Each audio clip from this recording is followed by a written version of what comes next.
Hey, what's going on? It's Mike and Mare.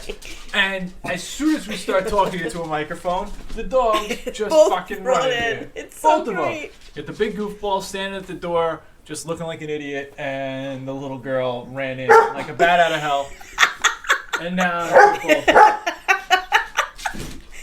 Guys. This is unbelievable. I'm just gonna restart this. No. Let's just go. Alright. He's in the back sounding like a fucking T-Rex. Go with it. Alright, hey. So this is Mike and Mare. And Mare. Oh Hey. my god, I can't breathe. The show is called I Don't Want to Watch That, with a bunch of fucking dogs barking in the background. And I think they're just confused because they know we're talking to other people. But they don't see them. And so they're like, what the fuck are you idiots doing? Oh my god. So yeah, we're a minute in, and you're probably confused as shit right now if you've never listened to this before. But once again, Mike and Mare. Hi guys. and the show is called I Don't Want to Watch That, where we do absolutely no editing whatsoever and just let dogs run wild throughout the show. I swear to God, they will shut up very quickly. Just go. And so where can you find us? You can the website is called. Dude. The website is called Don't Want to Watch It. I'm fucking done with this. Hey, what's going on? We're back. Oh, that motherfucker, right off the bat. So we actually stopped for a couple minutes, and we were going to just completely start over. We calmed the dogs down, but we listened to that like 4 times, and it was fucking hilarious. So we wanted to just leave it in there. It was funny how angry I was getting. Because we are unfiltered. And again, sticking to our editing, we just hit record lives. again. This is our lives. We didn't do anything and just hit record again. Anyway, what we were trying to get to was we are Mike and Mare. Hi. The website is don'twantowatchthat.com. And you can find us on Twitter and Instagram at don'twanttowatch. On Twitter, the O and don't is a 0 because of a fucking asshole that I've mentioned in every episode. But if you're new, he's a dickhead. And he's never gonna give you that handle if we keep calling him a dickhead. We should start like buttering him up. As proud of I am of our tens of listeners, I don't think he's one of them. I just have to say, I'm venturing. Call him out. Even though he and I do seem to be men of the same, mindset. Call him out. It's very interesting. I've done that every fucking show. Call him out. But really call him out, on Twitter. Okay. You know what? I will start doing that. You know what? You talk for a minute. I'm going to him. tweet at him right now. Well, we have watched the second episode of Real Housewives of Salt Lake City, and the episode was called A Snow Mountain of Trouble, and my God. Oh, yeah. I am so excited about this franchise. It's just so good. It's so great. When Mike and I were watching the episode, we paused it so many times and rewatched a lot of these women, like Heather and her facial expressions. Lisa is fucking amazing with her one-liners. Who else? Are you done tweeting? No, not yet. I just followed him. Now I'm gonna. Oh, it's fucking private too? That loser? Oh my gosh. What a loser. All right. So you friended him now, and then send him a message. But I'm going to tweet at him real quick. Be like, yo, give me your handle. I'm just tweeting at him, give me your handle. Please don't. Why? Who cares? Fuck that guy. If you're not going to use it. All right, I'm done. So let's talk about the top of the episode. Well, first, what did you think of the episode? It is fucking fantastic. Right? I knew you would love it. I knew it. I am so here for all this fucking fake religion beef and all this stuff and hypocrisy. And I gotta say, I love the fact that the 2 born and raised Utah women are like, yo, fuck Mormonism. I am done with that shit. It's lame. And the 2 fucking transplants of Chicago and New York who think they're cooler than the fucking other side of the pillow. Cooler than the snow that they fucking can't go down on the fucking bunny Well, Meredith is Jewish. But whatever. But she's not really. like they follow all this. Like you got one with the fucking alcohol company, like the biggest hypocrite Oh, well, out there. yeah. Well, she's a Mormon. Yeah, and then the other girl, she's very lady from Mormon. Chicago, who's got like a whole fake thing going on that we found out this episode with her husband. Like Yeah. she's not telling people, but that's their life. And I eat up hypocrisy with a fucking spoon. Like if I could top my Cheerios with hypocrisy every morning, it would be better than Honey Nut Cheerios. Why? I don't know why. I just love hypocrisy because I so strongly believe like do what you say you're gonna do, and you know what I mean. Don't be a fucking asshole and practice what you preach and shit like that. So it is just super hilarious. The two ex-Mormons living their best fucking lives, and Whitney then these new Heather. Mormons like judging the shit out of them. Yeah. And it's like, yo, you guys are such idiots. We left that shit. You came here for it. Like it's just I don't know. I just that's Yeah. maybe I'm So I guess projecting- you do love Heather and Whitney then. Yo, they are number 1 and 2 in my books, right there. Yeah. It alternates by the minute. Like, cause I don't know, Whitney's like fucking. I don't know, she's adorable. Precious. Yeah, protect Whitney. That's what I saw that on Twitter, and I was like, I love it. I fucking like everything that said protect at all Whitney. costs. Heather just seems like I don't know. She's very funny and she just jumped in at the end of the episode with like at the restaurant. She was like. Well, there's also the fact that you're insane because you said you didn't know me, but you knew me enough to say I flashed everybody at fucking BYU. It was just fucking facial. Everything was great. Heather was great. Well, let's dive into the episode. Yes, let's go through it piece by piece. So the way we usually do. Jump off right off the bat. Right back at the party. At the party, Jen is so fucking upset over what Mary said. Still. Yeah. Don't come after my family. Yeah. Runs in the bathroom and is just going off to her girlfriends. Losing her mind. Yeah. And while she's doing that, Mary does walk in. Yeah. Mary walks into the bathroom. You know, they rehash the conversation again. And Mary's just, I think Mary is so awkward. Yes. Like, I think she's so socially awkward.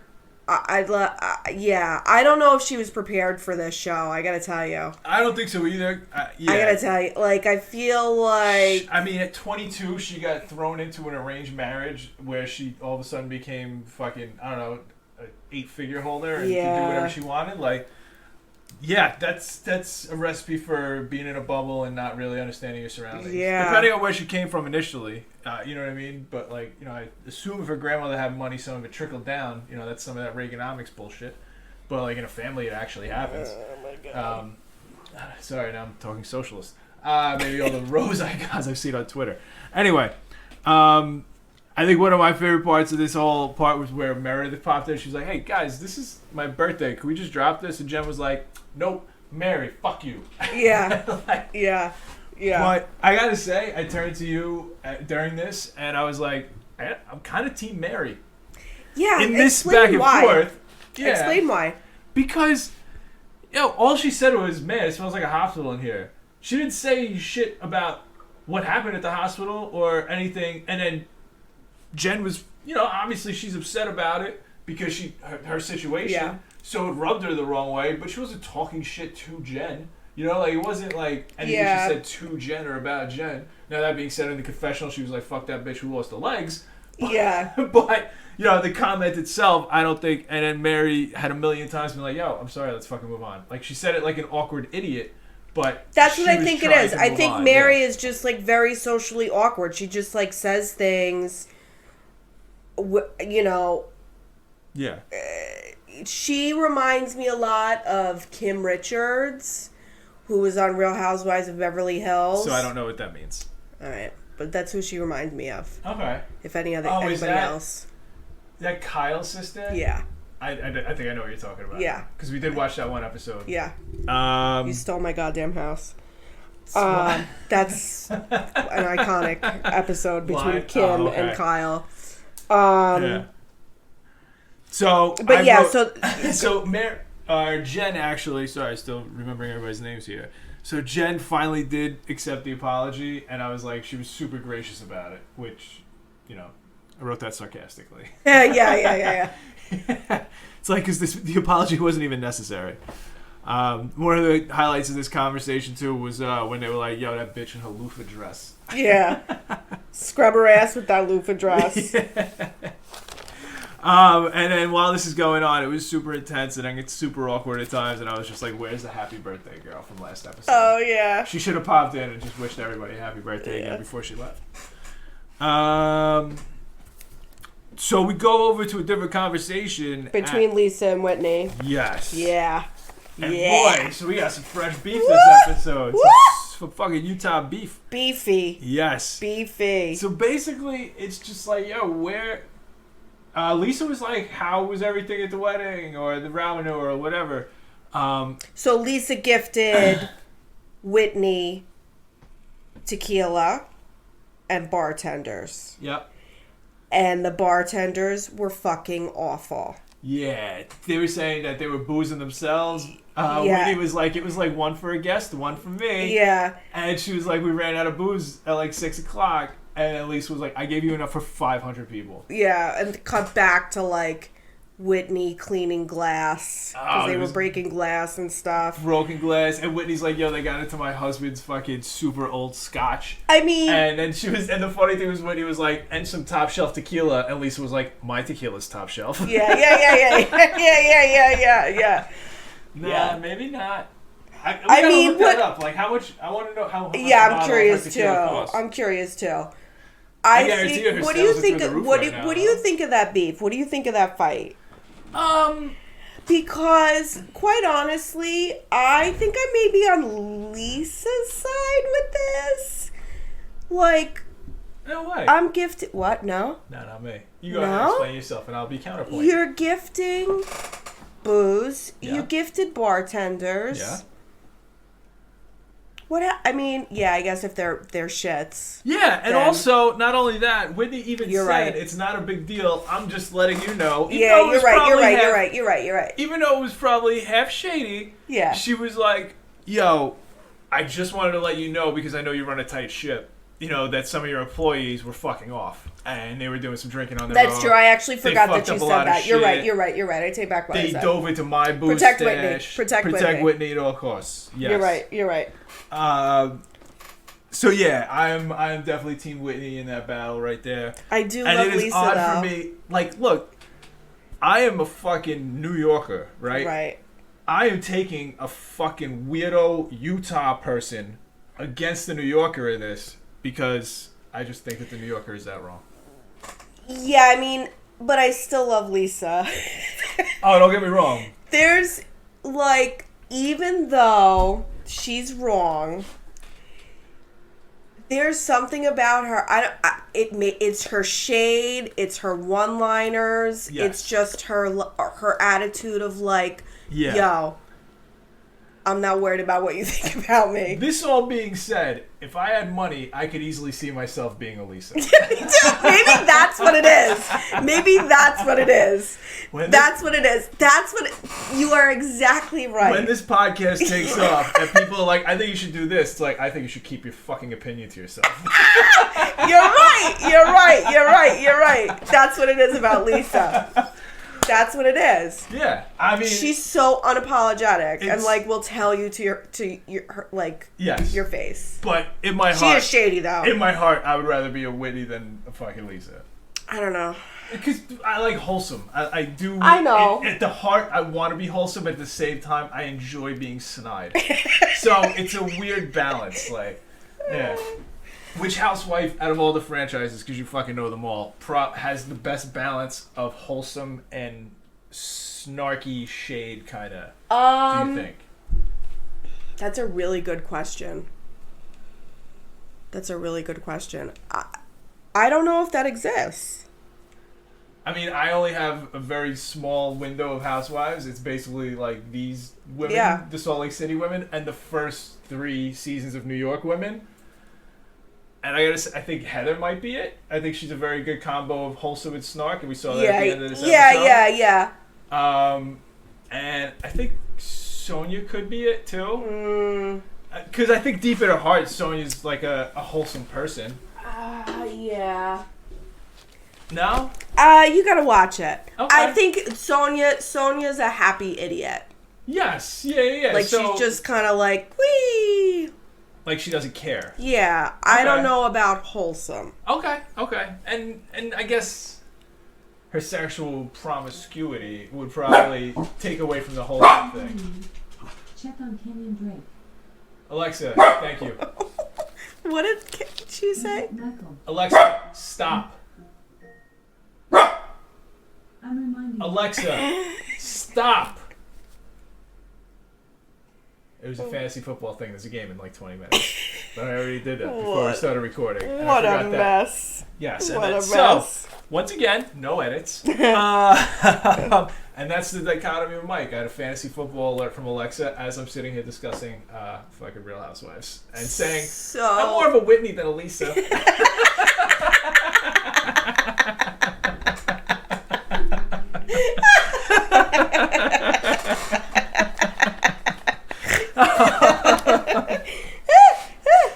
Okay, but and then this is the best part about the whole thing. Their exchange. Lisa acts like it's fucking cool. She's like, "Oh, okay, thanks for the fucking heads up about my shitty bartenders." She goes right to Mare. She's like, "Fuck Whitney, I'm out of here," and she bounces. And at that point, I just wrote, "Wow, this is amazing."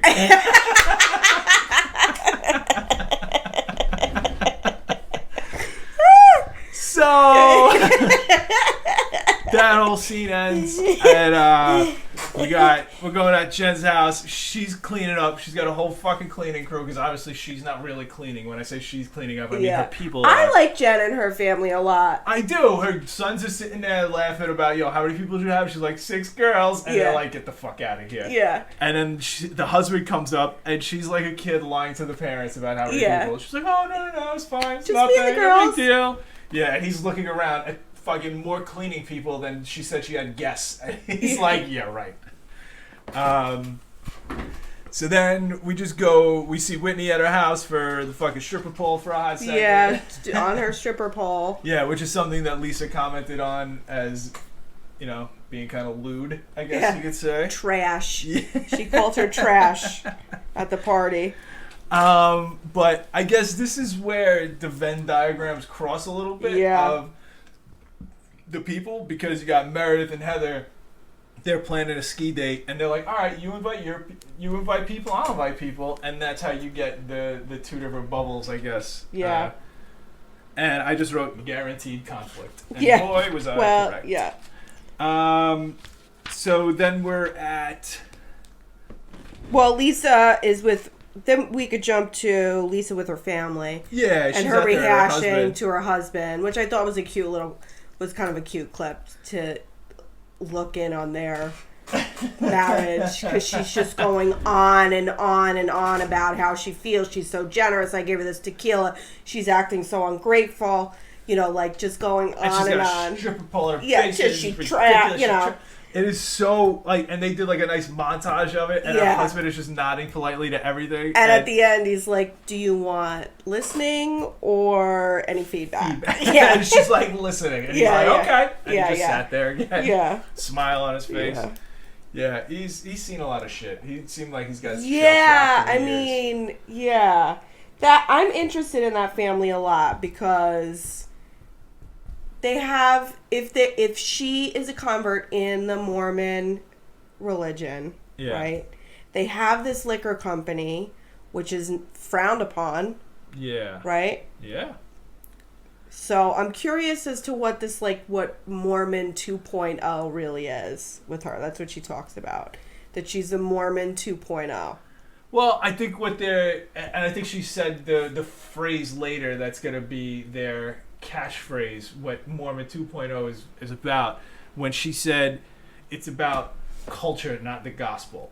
And she was like, the culture is this, but the actual gospel is this. Okay. And so, because the gospel is very similar, and I just am now recalling that we were going to give a little Mormon class on John Smith this episode, but I totally didn't do that. All right, we got to do that. We'll do it next time.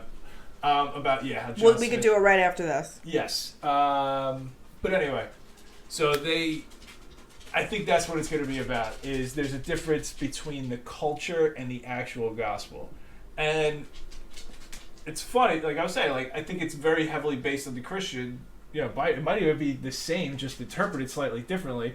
The Gospels don't say anything about not drinking, and that might be just the culture thing because what it really says, and interpretation of stuff. And again, that's just me guessing. Yeah. No, but I love this. I think it's so interesting diving into, because like each franchise has its own thing, right? Like Jersey has the family drama. New York, they're all neurotic, and Hamptons and Upper East Side, like the scene, right? Yeah. And then Beverly Hills is like super LA type. Super LA, lots of money, lots of like big secrets that come out in the tabloids and shit. But what's interesting about this particular franchise is the church is such a contributing factor. Wow, yeah, man, it's really interesting to see. The Church is like the 8th housewife. Yeah, it is, and how open. But and I feel like that we're gonna have a lot of open. 7th. What? 7th. It would be the 7th housewife. I said the 8th. Oh, I'm trying to count. Yeah. But it feels like pretty open conversations just about how the church and their relationships with religion and how they're perceived. I think that's interesting. I think it's just really, really, really cool. Absolutely. And, there's 2 ex-Mormons there. So, and then a couple of new ones. So, and then one person who leads their own church. So, religion is a huge theme in this franchise. And I think I'm curious about Mary's religion, too. Oh, I can't wait to see the next episode where Whitney and Dad, who fucking... That guy looks like... well, yeah, we can talk about that, her relationship with her father. We're kind of jumping around a little bit. Yeah. But so they go... So let's just get back into the... Yeah. I don't even know. Yeah. So they're at a ski shop, and it's Heather and Whitney, and they're both getting, their little gear and stuff ready. And they're rehashing the party. And exactly, while they're waiting for the board to get waxed, and... while Heather throws a bunch of weird sexual innuendo stuff out that a fucking teenager grandma's would make. Bed. Yeah, she's like, extra wax. Yeah. It's like, oh man, it's ridiculous. So basically, Whitney drops it after the party, Lisa called and threatened me. Yeah. And was like, if you start talking about my business, I'm going to start talking about how you're a fucking swinger, and all this crazy shit came out. Wowie. So it's like, yo, that is absolutely insane. Well, but then Whitney she starts talking about swingers, and there's a huge swinger community. Well, Mormons are known for polygamy. Yeah. But they're famous for having those communities that have these houses that are multi-attached houses that I understand. Yeah, I'm just saying. No, I know, so, but I'm and she said it was in her family even. Yeah. Fucking wild. I know. She was saying that in their houses they had a fucking phone system of tin cans that they would call each other when they had a lookout, it was a fucking was street it her dealer. House or was she? No, it was her ancestors. Oh yeah. But because she mentioned how they're out here, this motherfucker. Shh. And so they were saying, so they had a lookout, a fucking street dealer on the wire. It's crazy. Yeah. Well, yeah, and then after they're rehashing everything from the party, Heather just basically says that Lisa thinks she's better than everyone else, and that becomes the discussion then, how condescending Lisa is. Just sit down. Yeah. Why are you standing? Why? Because I want to go pet the dog so he doesn't Just leave him alone. Just leave him alone. Sit down. Pull the mic back. Look, he's coming to you. Oh, okay. Good. See? Here he is. Right? It's all good. All good. I have such a panic attack when a microphone is on because I don't want all 8 of you to get weirded out, not like the dogs in the background. Let us know if you like the dogs in the background. Just keep going. Yeah. But yeah, I think it's pretty wild. The whole and Whitney was going through how super into it she was, when she was younger, and she was basically there was a point in her life when she was in high school and she had to choose between going to a Hawaii trip for 3 weeks or some mission church history trip. And she went to the church trip. Yeah, and then that was when she came back, she was like, yeah, I drank a beer and made out with my boyfriend and was like, church is stupid. I was like, all right, yeah, that's kind of how I did it too. But yeah, so I appreciate these two so much, and I don't know, I like them a lot. Yeah, And it was kind of fun. Sorry. No, go ahead. Yeah. And then, like, at the end of all their shit talking about Lisa and this, that, and the other thing, they just go, all right, let's have fun skiing. No drama. Yeah. Like, no, there's definitely going to be drama. Oh, yeah, Like, yeah. come on. I was also... Whitney's very open about her father. We meet her dad. Yep. Steve shows up. She was daddy's girl. Yeah. But it turns out that her father struggled with addiction to painkillers for 10 years. Yeah, and we found out it was, like, right after the divorce. So Right. it must have been super tough. Like, the divorce probably got him kicked out of the church, so he probably, like, just... Well, yeah, that's what she lost said. his entire life, his entire identity, Yeah. his family, his He was church, very lonely. community. Mm-hmm. So, like, I could see So that. he's self-medicated. Yeah, and then they go on to explain how shitty the church is when it comes to dealing with addiction. Right. And it's kind of funny to me because I feel like so many of, like, the addiction centers and stuff are through, like, other churches. Like, They are. AA is... Yeah, that's what I mean. Like, you know, a lot of times you're watching a TV show, even, not to say that that's fucking real life, but... You know, they go to AA meetings in the basements of churches and shit like that. So it's funny that this specific cult of the church. Yeah. I like to say cult. Of the church. Don't say cult. I'm sorry. I mean, I don't know. Yeah. But, you know, that they are not like that. They are not, you know, not very Jesus-y. Doesn't seem. Because Jesus would help them. Yeah. I mean... I mean, I find it interesting because, you know, AA is based in prayer. Absolutely. It's one of the steps. Yeah. So, I don't know. I don't know why Mormons don't, Yeah, it's weird. I guess we'll find out. Yeah, I mean, I guess we'll learn more about it, right? And that's culture versus gospel. Right, yeah. And that's kind of what this is the topic that they were touching on when she came up with the culture versus gospel thing about Mormons 2.0. So let's see. Then we go to Meredith and her husband. Yes, which was that whole dinner. Oh my God. That was a tough watch. Listen, first, before we get into it, I like these two. I do too. I like them a lot. Yeah. I think there's something very, like, you know, the conversation felt a little bit staged, obviously, but once they got boozed up, they didn't care about the cameras. yeah, man, there's something very authentic about the two of them. Yes. I'm not sure what I can't pinpoint it just yet, but the way that they were talking about their separation, whether it's a storyline or not, I don't know. I mean, I don't think it's like they're doing it for the storyline, but after the whole Heather Whitney exchange, I was all ready to lump Meredith in with Lisa and not like her, but this flipped it on Meredith. Yeah, exactly. They're just their conversation, just as a married couple going through it, just felt very honest to me. That shit's life, yo. Yeah. And no, really, I mean. No, but like he's insinuating that like she's the one who needs to put more work in, and I can see that because she does seem kind of cold. Yeah.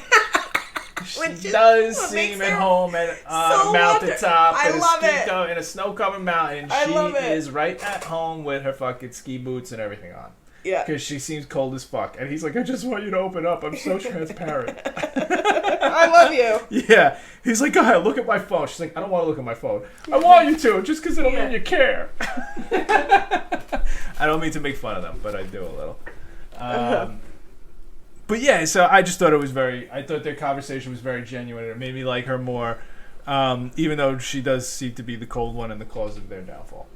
Oh, Meredith. Well, we'll learn. I guess we will learn and find out. We will learn. All right, so all the girls get together for skiing. Go skiing. Oh my God. You know. So Mary's running late. Mary's late because of FedEx. She's waiting for a FedEx of a Chanel coat because it's the only thing that doesn't give her wedgies when she skis. Oh my God, that whole was thing absolutely so ridiculous. Yeah. There are only certain things I can wear that don't give me wedgies, and Chanel is one of them.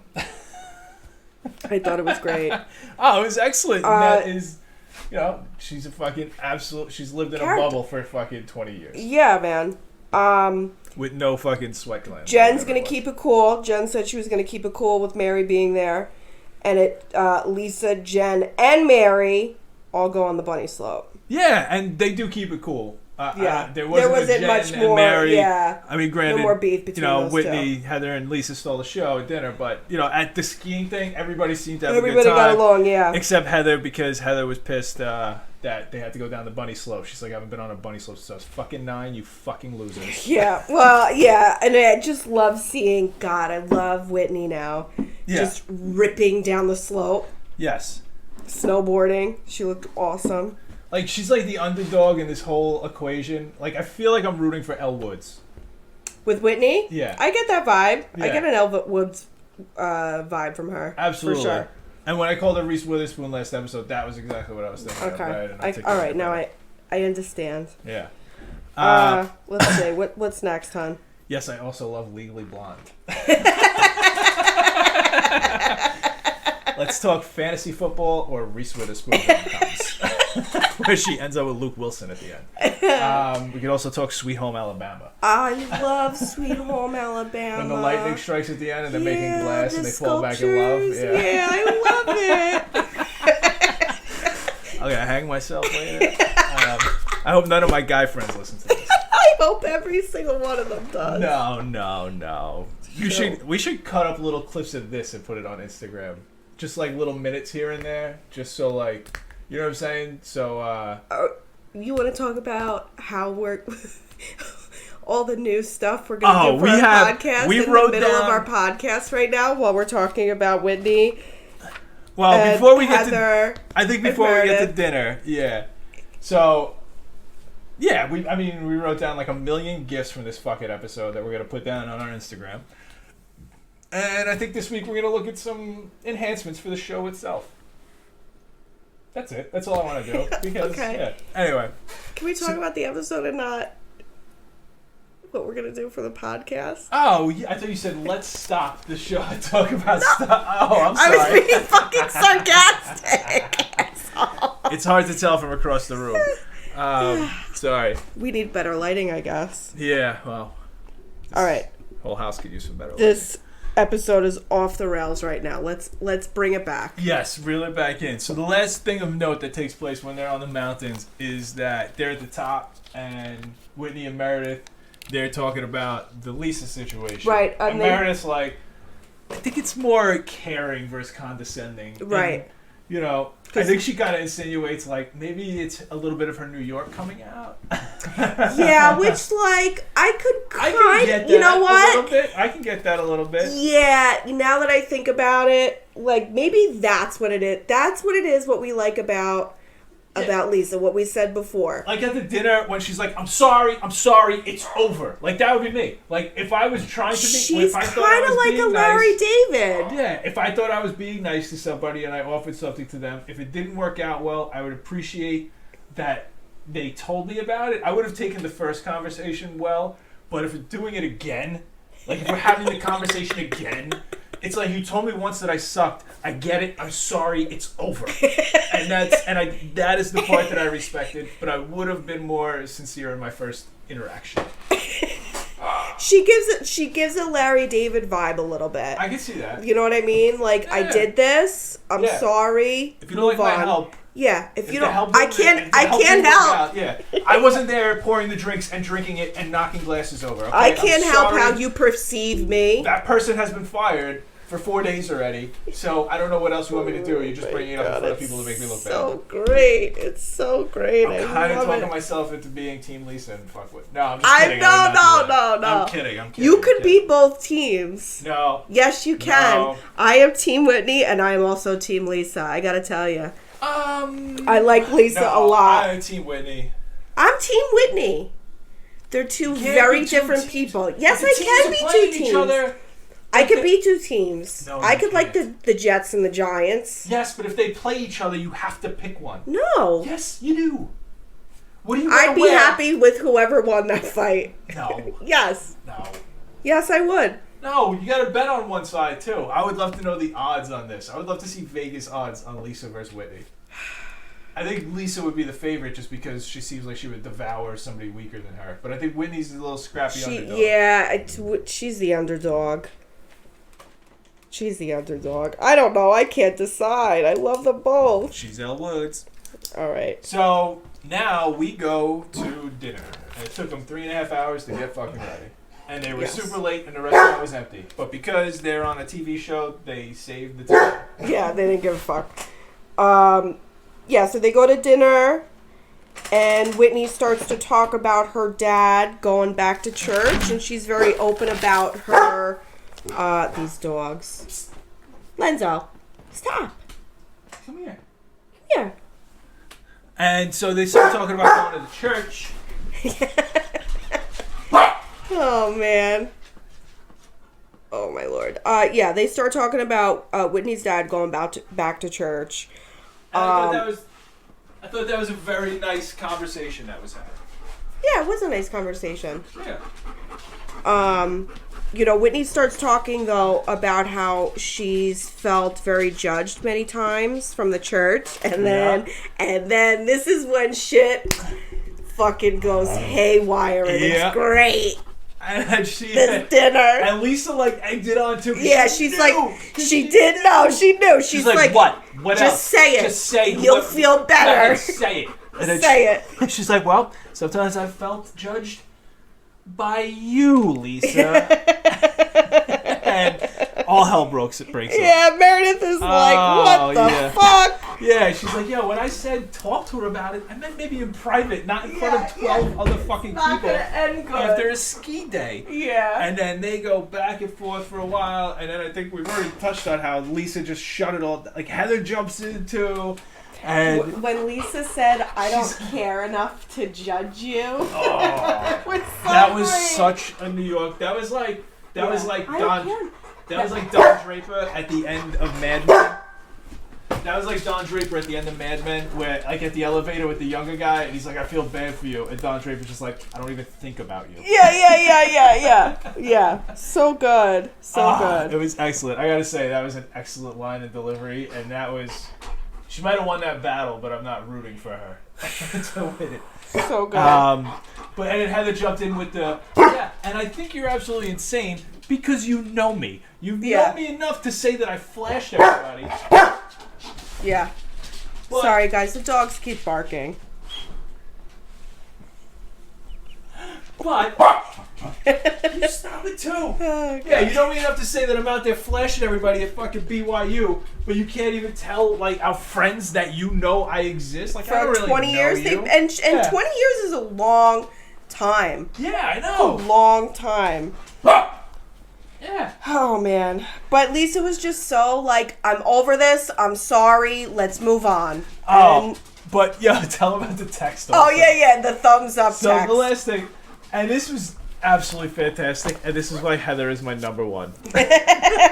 Please explain. Well, Lisa is like, yo, and you sent me the thumbs up emoji, and everybody knows that's a middle finger. That's a fuck you. And then she's like, absolutely not. What are you talking about? And then people are like, I didn't know that that's what that means. And then they showed the bubbles of the text, and it was like, hey, did you talk to Jen? It's like, yeah. I talked to her this morning. All right, great. See you tonight. And it was the thumbs up emoji after that. And then they go to Heather in the confessional, and they were like, did that mean fuck you? And she was like, oh, absolutely fuck you. Yo, Heather is my absolute number one. Power rankings, Heather number one. That's it. Whitney's number two. I gotta say, I think Lisa's number three. She is. Yeah, because I just want to see it.